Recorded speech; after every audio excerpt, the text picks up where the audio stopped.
Vamos já apresentar, eu acho que a maioria, mais ou menos, sabe, né? Qual que é o queridinho. E isso está no item 6411 da 5410, que trata dos eletrodos de aterramento. E ela diz que toda edificação deve dispor de uma infraestrutura de aterramento, que se chama eletrodo de aterramento, e ela dá 4 opções preferenciais e uma exceção. A queridinha da 5410, e lá no texto da NBR 5419, de proteção contra descargas atmosféricas, repete-se essa mesma ordem, né?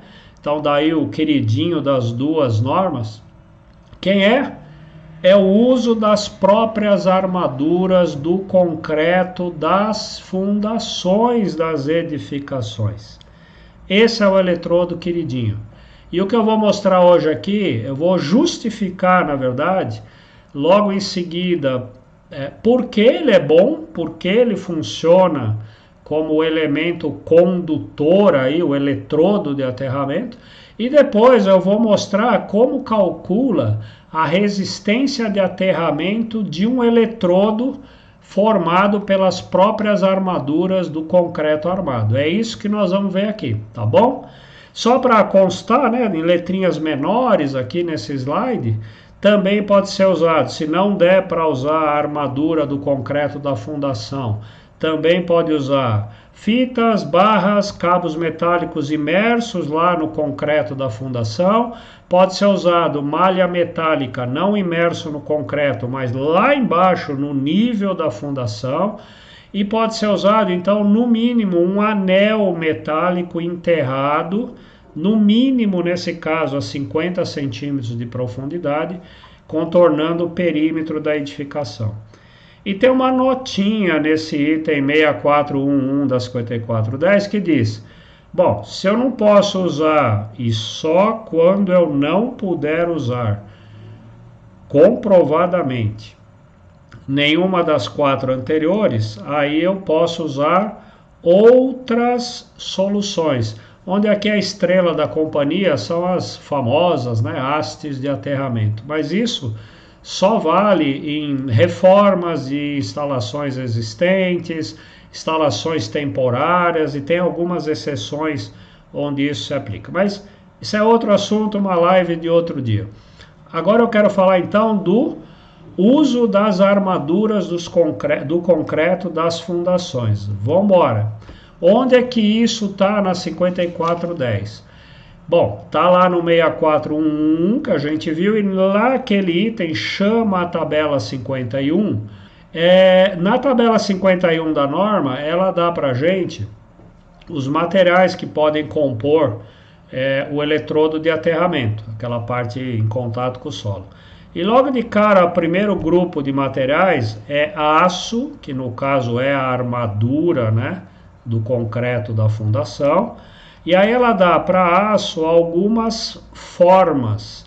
E eu estou escolhendo aqui haste de seção circular, que na verdade é a barra de aço que é imersa na armadura.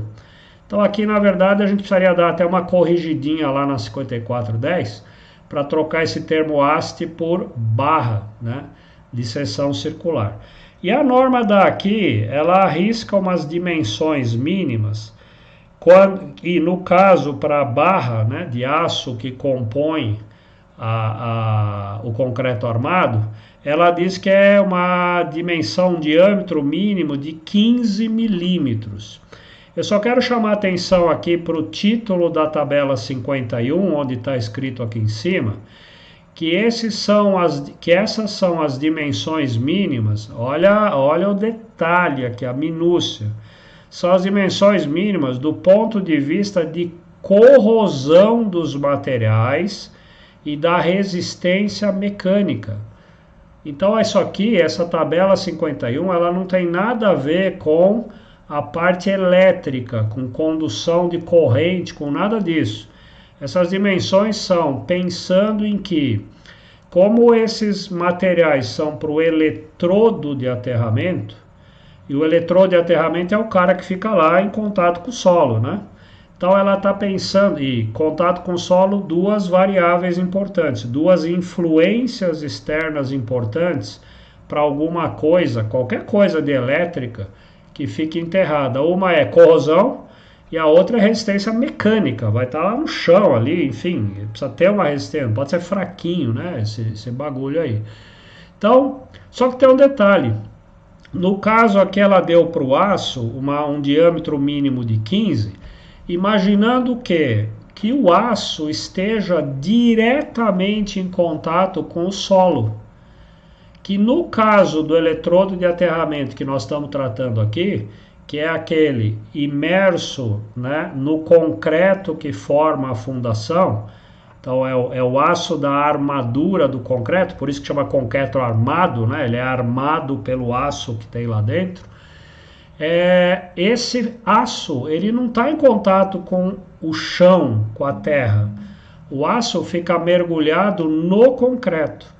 E aí uma coisa que eu aprendi lá com a turma da Civil, o aço mergulhado no concreto, né, pela composição que tem ali no concreto e pela composição do aço que é usado, ele está protegidíssimo contra a corrosão. Então, esse aço que é usado em construção, dentro do concreto que é usado em construção, ele fica extremamente protegido contra corrosão. E mais protegido ainda contra a resistência mecânica. O aço está dentro de uma maçaroca ali bruta de concreto. Então vai ser difícil estragar. Então, na prática, aqui na tabela 51 da 5410, não tem essa condição de dimensão mínima do vergalhão, né, da barra de aço, quando ela está imersa no concreto, que é o caso quando a gente usa a armadura de concreto como eletrodo. De qualquer maneira, tem uma dimensão aqui 15. Como ela lá, imersa no concreto, ela está protegida contra a corrosão e tem uma resistência mecânica bacana, esse número aqui está muito mais do que atendido se eu usar lá uma barra de 15 ou mais. Mesmo que seja menos, também está atendido, porque não tem corrosão, não tem resistência mecânica naquela situação. Agora vamos dar uma olhadinha do ponto de vista elétrico. Esse eletrodo, essa maçaroca que tem ali de aço, né, fazendo parte do concreto, isso conduz bem, é legal, é um bom condutor, né? Então vamos dar uma olhadinha aqui. Para isso, eu puxei essa tabela aqui da turma da Civil, que na verdade isso daqui, para a turma da Civil, essas duas primeiras colunas aqui, são como para a gente de elétrica, aquela tabela de seção de cabo, né? 1,5, 2,5, 4, 6, 10, 16. Aqui na verdade são os diâmetros padronizados que a turma usa lá na Civil. Tanto é que o título é valor nominal para qualquer cálculo que se faça aí nessa parte dos vergalhões. Então, lembra lá, a gente acabou de ver o mínimo da 5410 seria um vergalhão, que lá ela chama de haste, de 15. Já falamos ali que isso pode até ser menos, mas que seja 15. Eu peguei o primeiro diâmetro padronizado aqui da tabela, que é 16. O vergalhão de diâmetro 16, se você fizer calcular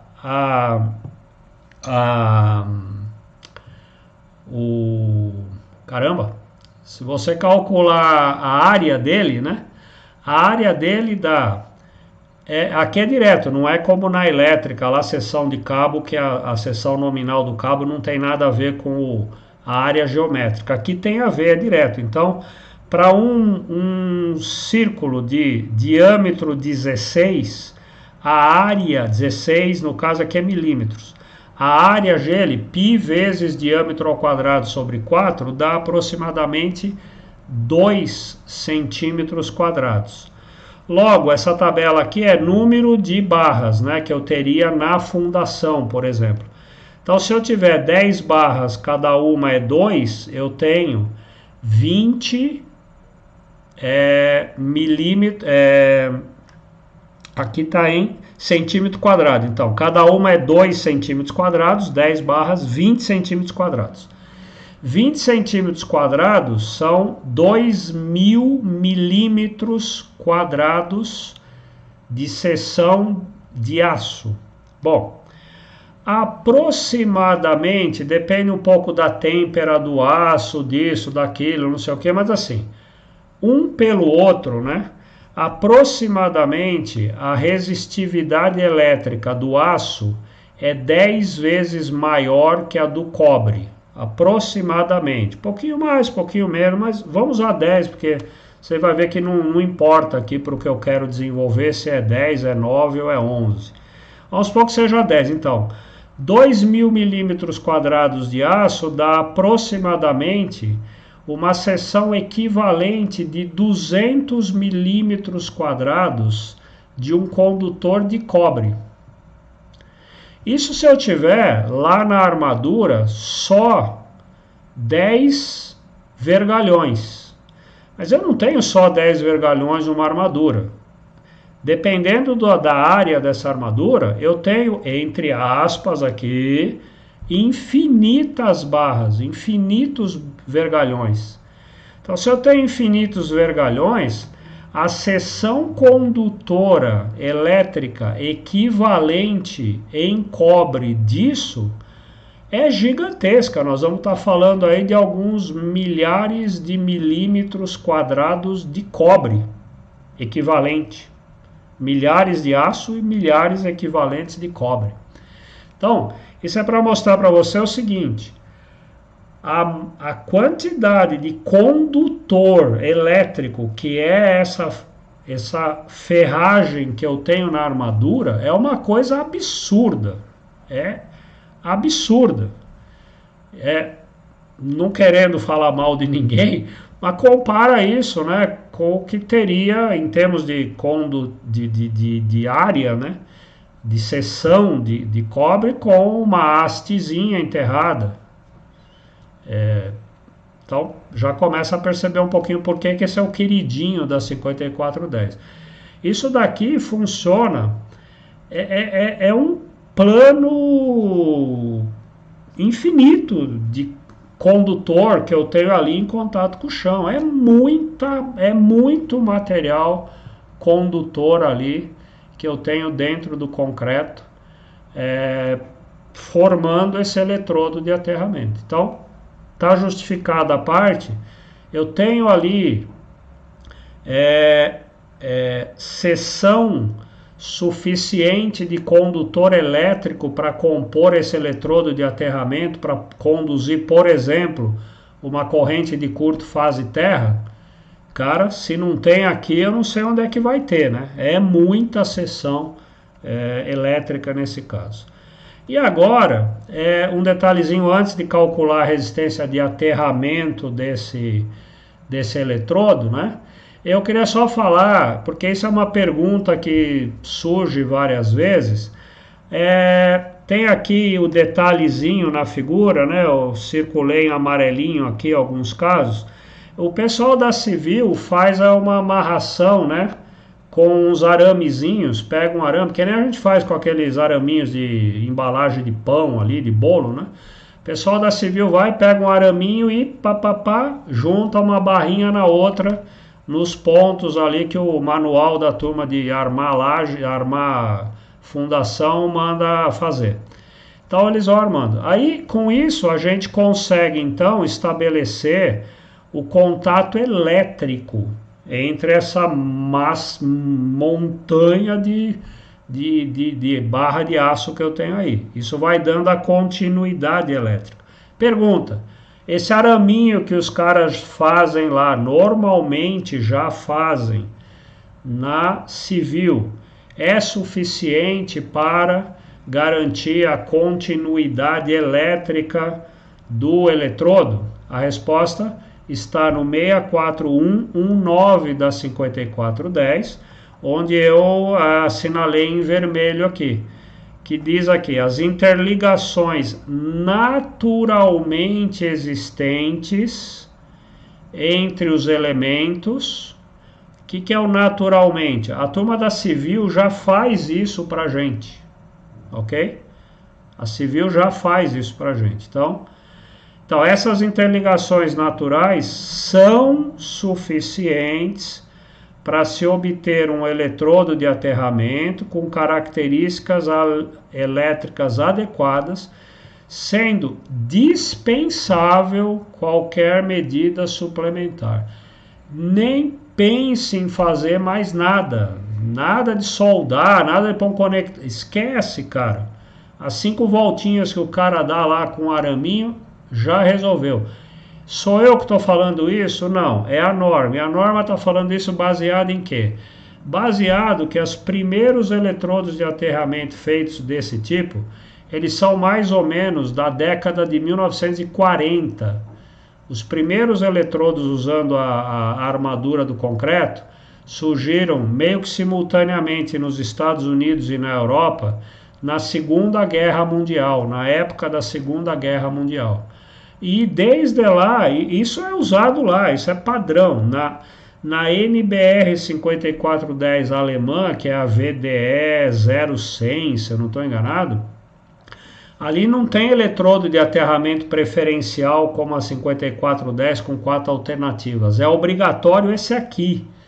E isso, eu li sobre isso. É obrigatório na Alemanha o uso do eletrodo de aterramento pela fundação da versão da 5410 dele, desde 1983. Já se vão quase 30 anos que isso é obrigatório. Estados Unidos, idem e assim por diante. E essa experiência toda de décadas fora do Brasil utilizando isso, mostrou que essa amarraçãozinha aqui é Mega Ultra Blaster mais do que suficiente.